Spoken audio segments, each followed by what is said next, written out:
La situation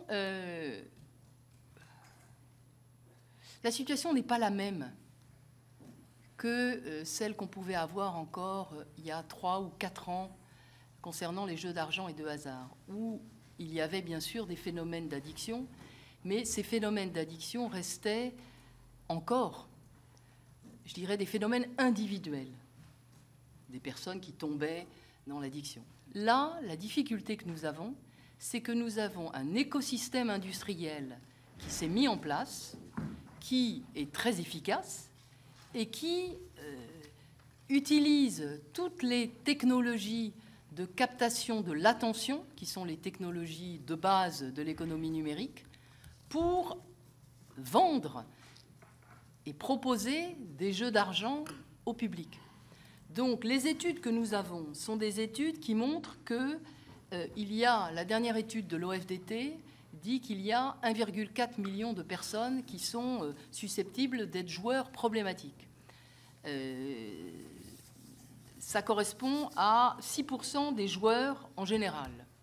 Mais on considère qu'en paris sportif, c'est plutôt 18% des joueurs de paris sportifs. Et là, nous avons une dernière étude qui vient de sortir. On n'a malheureusement pas la même étude actualisée que celle de l'OFDT de 2019. Nous l'aurons l'année prochaine. Mais il y a une étude qui vient de sortir, qui est une étude qui a été faite à partir d'un panel de joueurs online, mais qui jouent à tout type de jeux, y compris des jeux illégaux. Donc on sait que l'addiction, enfin le taux de prévalence sur les jeux illégaux, les casinos en ligne, etc., est beaucoup plus important. Mais les taux de prévalence sont des taux qui sont beaucoup plus proches de 20% que même de 16 ou de 18%. Donc on a un certain nombre d'indications qui montrent que les taux de prévalence augmentent.